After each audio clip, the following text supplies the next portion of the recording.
नाना शुभेच्छा द्या बरं का तुम्ही. शुभेच्छा द्या शुभेच्छा तुम्ही आता बोला. बोलायचं तुम्हाला बोला ना काय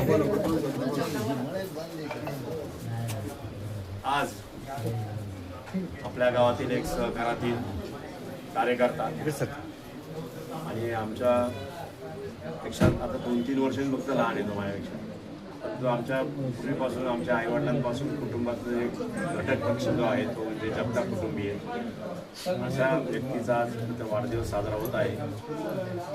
आपल्या वेस्टर्न मल्टी स्टेटचे चेअरमन गिरगुंजळ यांनी काल फोन करून मला सांगितलं की वाढदिवस तुम्ही निमंत्रणावरून, कारण वाढदिवस कधी आपल्याला कळावं लागतं म्हणून त्याने ते निमंत्रण दिलं असं मी तर आम्ही सगळे आलेलो आहोत.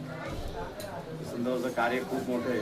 अत्यंत खडतर परिस्थितीतून त्या कुटुंबाने म्हणजे बबनराव जगताप दादा, ज्यांना आम्ही दादा म्हणायचो, तेव्हापासून माझं वेळ आता 66 असल्यामुळे मला बऱ्याचसा काळ आठवतो त्यांना.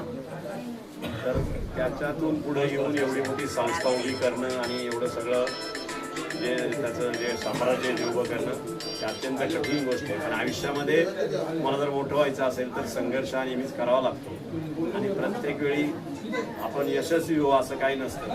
अपयश आलं तरी पुढं नेहमी त्याच्यावरून सटवी पावलांनी त्याच्यावरून पुढं जायचं असतं आणि आपलं ध्येय गाठायचं असतं. आता वसंतरावजी माझे त्याचे मतभेद पण झाले एक वेळा, राजकारणात, समाजकारणात, अर्थकारणात ते होत असतात. प्राप्त परिस्थिती त्याला जबाबदार असते, कारण प्राप्त परिस्थितीत माणूस प्रत्येक वेळी निर्णय घेत असतो. नंतर समीक्षा करताना ते बरोबर की चूक हे ठरवत असतो. पण एकदा निर्णय घेतला म्हणजे घेतलेला असतो. परंतु मतभेद झाले तरी मनभेद होऊ नये या मताचा मी कायम राहिला असल्यामुळं आणि आपण समाजसेवकाच्या भूमिकेत असल्यामुळे समाजामध्ये जे जे कटू प्रसंग, चांगले प्रसंग त्याचा प्रत्येक समाजामध्ये त्याला साथ देणं हे माझं मी स्वतःचं कर्तव्य समजतो. आणि त्या कर्तव्य भावनेतून मी आज वसंत जगताप यांना शुभेच्छा देण्यासाठी आले आहेत. आणि त्याला माझं हेच सांगणं आहे की चांगले वाईट दिवस येत राहतात, परतही अजून चांगले दिवस तुम्हाला येतील. राजकारणातली पदं किंवा याच्यातली मान मरातबे हा क्षणभंगूरच असतो. ते येतात आणि जातात, तर त्याने कष्टी व्हायचं नसतं, दुःखी व्हायचं नसतं आणि डबलबल व्हायचं नसतं.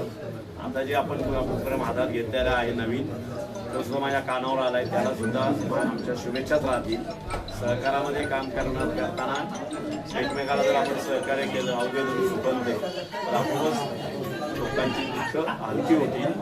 पुन्हा एकदा माझ्या कुटुंबातर्फे, माझ्या मित्रपरिवारातर्फे वसंतरावला खूप खूप वाढदिवसाच्या शुभेच्छा. त्याचं पुढील आयुष्य